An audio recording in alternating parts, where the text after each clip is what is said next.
Bonjour. La CGT et l'UFIC-CGT du Grand Reims ont été saisis en janvier 2020 par des agents et cadres de la direction de la voirie et de l'éclairage public.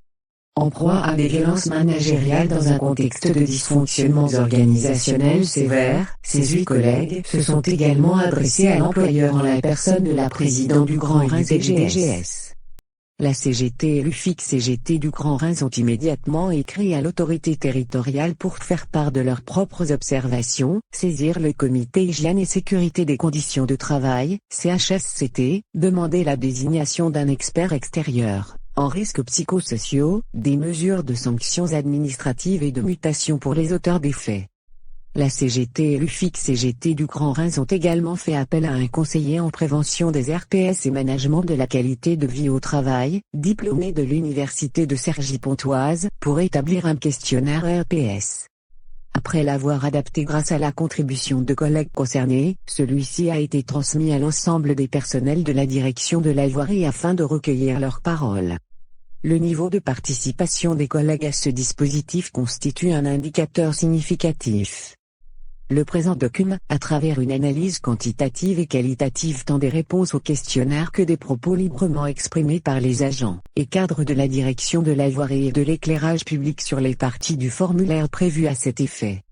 Le diagnostic qui en ressort est accablant tant sur l'importance de la souffrance au travail, les causes de celle-ci, les solutions renvoyant à de fortes attentes en direction de l'employeur dont l'attitude interroge. Un taux de réponse qui montre l'ampleur du problème avec 37 questionnaires, soit 25% de la direction de la voirie et de l'éclairage public. Une représentation de toutes les catégories avec 3A, 8%, 11B, 29% et 20C, dont 5 agents de maîtrise, 3 non renseignés. Une représentation des sexes à l'image de celle de la direction 8 femmes, 21%, 28 hommes, 77%, un non répondu. Une volonté des répondants d'assumer leurs réponses et une confiance envers la CGT et l'UFIC-CGT. Ainsi 33 collègues, soit 89%, ont indiqué leur identité, ce qui témoigne d'une volonté d'assumer leurs réponses et une confiance dans la CGT. Seuls 4 collègues ont répondu de manière anonyme, l'un évoquant la peur de représailles. Une volonté de témoigner au-delà du questionnaire. Ainsi 33 des 37 répondants, soit 89%, ont utilisé la partie libre expression pour témoigner. C'est le cas pour 100% des cadres A, 100% des agents de catégorie C, 100% des femmes et 81% des cadres B répondants.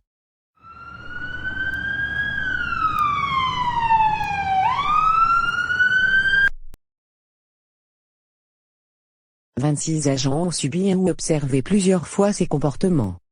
À noter que 100% des cadres A, 90% des cadres B et 75% des femmes ayant répondu au questionnaire, ont subi ou observé plusieurs fois ces comportements.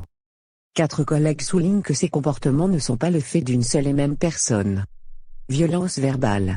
24 agents et cadres en ont été témoins ou en ont subi. Mépris. 21 agents et cadres en ont été témoins ou en ont subi.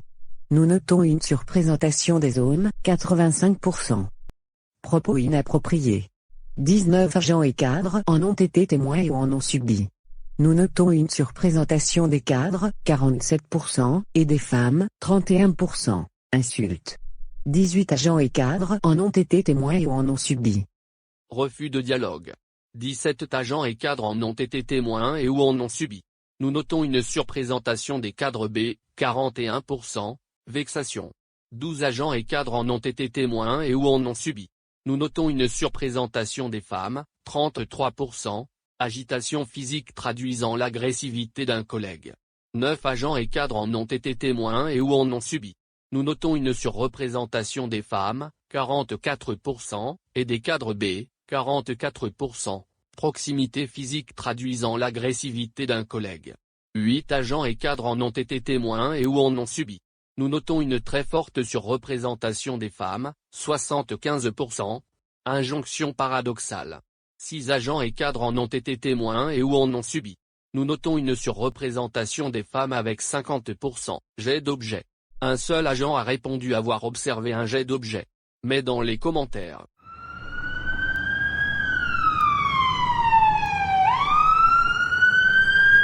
27 agents ont observé plusieurs fois ces situations. À noter que 100% des cadres A, 81% des cadres B, 65% des agents de catégorie C et 62% des femmes ayant répondu au questionnaire, ont subi et ou observé plusieurs fois ces comportements. Une situation conduisant à se sentir stressé. 27 agents et cadres en ont subi une ou plusieurs.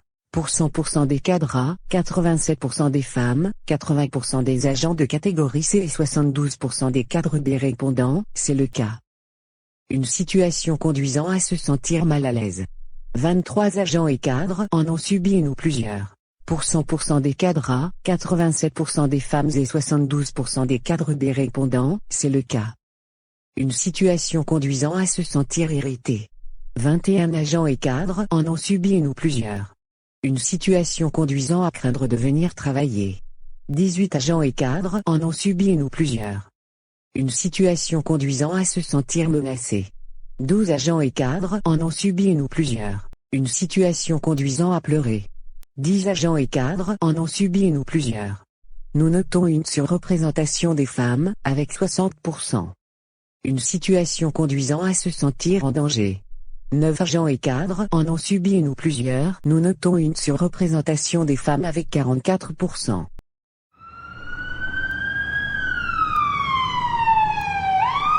Un stress accru. 29 agents et cadres déclarent que leur stress a été exacerbé par leur situation professionnelle. Pour 100% des cadres A, 87% des femmes, 85% des agents de catégorie C et 81% des cadres B répondants, c'est le cas. Un sommeil dégradé. 21 agents et cadres déclarent que leur sommeil a été dégradé par leur situation professionnelle.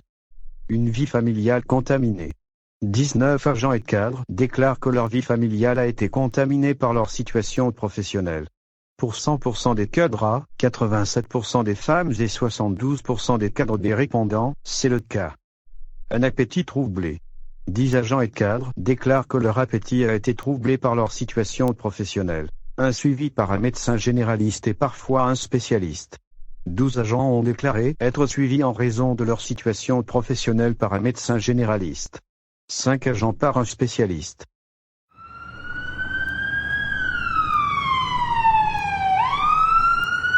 Les répondants exigent majoritairement des mesures engageant la responsabilité de l'employeur, sanctions et mutations, et faisant appel au rôle des instances paritaires, en premier lieu le CHSCT.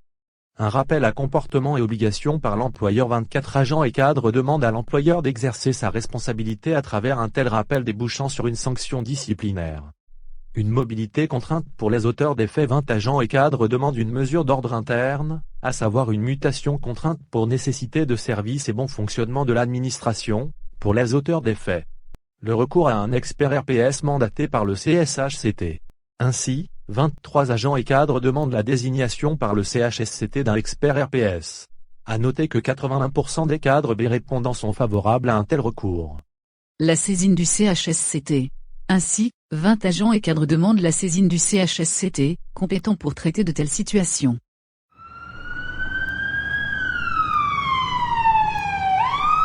Ainsi, 33 des 37 répondants soit 89% ont utilisé la partie libre expression pour témoigner. C'est le cas pour 100% des cadres A, 100% des agents de catégorie C, 100% des femmes et 81% des cadres B répondants. Ces commentaires exemplifient dramatiquement les phénomènes observés à travers le questionnaire lui-même.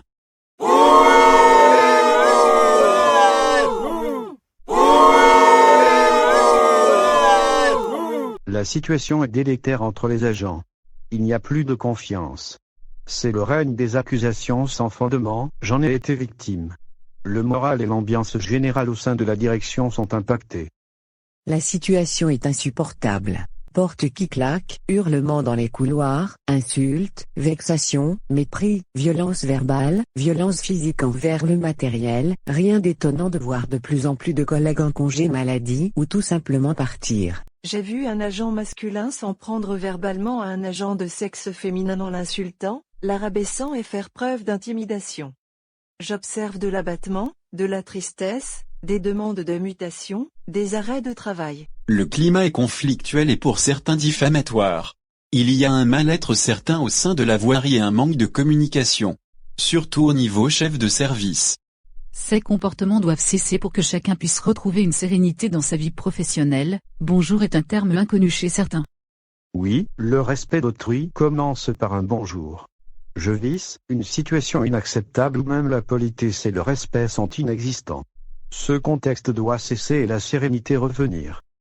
Il y a trop d'inégalités et d'injustices, du deux poids deux mesures quand certains sont en congé sans en poser dans ma GRH. Qui plus est, certains s'immiscent dans la vie privée et sentimentale et en nuisent dans la vie professionnelle. Pourquoi des coups de pied dans le copieur? Pourquoi balancer son téléphone? J'ai ressenti plusieurs fois du mépris concernant notre travail et aucune discussion n'est possible avec la hiérarchie. La direction est en souffrance liée au mode managérial inadapté. Le mépris et l'autoritarisme sont des recours naturels quand la hiérarchie est en défaut. Les objectifs communs présentés le 10 janvier 2020, à savoir exemplarité, loyauté, équité et valoriser les initiatives sont loin d'être appliqués. On a peur de poser une simple question. La qualité de mon travail s'en ressent. L'implication et la motivation s'en font ressentir. J'ai été arrêté pour dépression et je suis encore en traitement. Une cadre s'est moquée de ma pathologie, allant même jusqu'à la qualifier d'injustifiée. Les restrictions médicales qui m'ont été imposées par la médecine du travail ne sont pas respectées. Avoir peur pendant le travail, pleurer en rentrant chez soi, devant sa famille n'est pas une vie. Les collègues qui sont partis à cause de cela, ont fait le bon choix. Je suis traitement depuis 2 ans. Je suis anxieux avant chaque réunion. J'ai l'impression de travailler avec une épée de Damoclès au-dessus de la tête en permanence au sein d'une direction où les agents sont tous considérés comme des bons à rien. Je suis obligé de prendre des anxiolytiques pour venir travailler. Les agents malades sont l'objet de moqueries. Or, je souffre d'un syndrome dépressif sévère et durable, avec des phases d'automutilation. Si cela continue, on va au drame, au suicide, à la bagarre entre collègues. Pour ne pas souffrir, la mobilité professionnelle volontaire, imposée ou empêchée. Plus personne ne veut venir à la voirie. Il est désormais impossible de quitter cette direction, les demandes de mutation étant bloquées, à cause de multiples départs et de l'impossibilité d'y faire venir qui que ce soit. La direction a été réorganisée sans aucune réelle concertation. Si vous n'êtes pas content, barrez-vous. Le message est clair et violent. On m'a dit que je ferme ma gueule et on m'a fait comprendre que je pouvais dégager. Les agents qui ont réussi leur concours, on ne les nomme pas. On leur conseille d'aller voir ailleurs. Je souhaite garder mon travail et mes fonctions, mais j'aimerais être délocalisé pour retrouver une forme d'apaisement.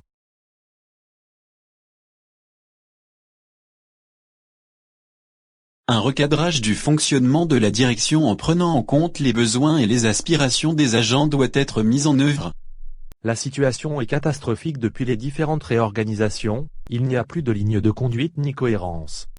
Suite à la réorganisation du travail, il est évident que la polyvalence demandée aux agents amène une surcharge de travail qui débouche sur je commence à tout faire et je ne finis rien. La direction vit des dysfonctionnements organisationnels menant à des conflits entre services. Le mal-être de la direction est dû, à mon sens, à l'organisation des services. Le manque de communication et le cloisonnement des missions démotivent les personnels et impactent l'ambiance du travail. Les réorganisations successives de la direction, encore moins la dernière, n'ont jamais fait l'objet de diagnostic ou de bilan. L'organisation en place est inefficace.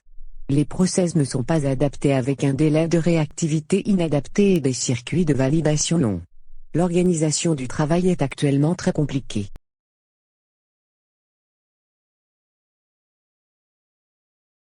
Il est limitatif de penser qu'une seule personne est à l'origine du malaise. Tout ne peut être de la seule responsabilité d'un cadre supérieur.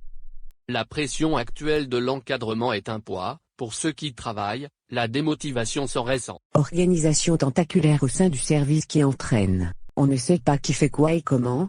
D'où des conflits entre collègues. Mépris du travail effectué de la part de la hiérarchie. Manque de prise de décision hiérarchique au sujet du travail rendu, ce qui conduit à un surcroît de travail inutile et souvent demandé dans des délais qui sont quasi intenables. Pendant mes congés, il arrive que je sois sollicité sur un dossier. Il y a une iniquité dans l'organisation des congés. Moi, j'ai été menacé par un agent plusieurs fois, malgré en avoir fait part, en vain, Le manque à de plusieurs personnel reprises conduit à la une hiérarchie. surcharge de travail. Notre direction a vu ses moyens humains progressivement réduits. Des agents n'ont plus les moyens de se rendre sur le terrain à cause de la suppression d'un véhicule de poule, réaffecté à un nouveau cadre.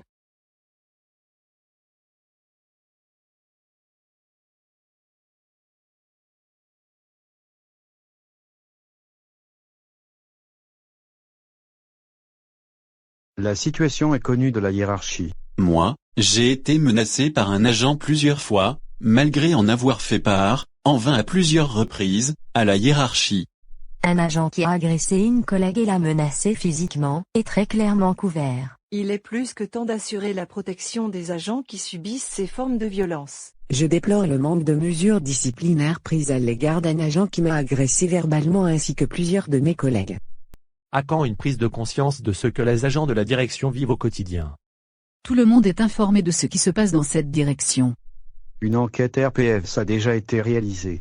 Inutile de saisir le CHSCT, celui-ci a déjà été sollicité lors des diagnostics RPS. Aucune évolution constatée.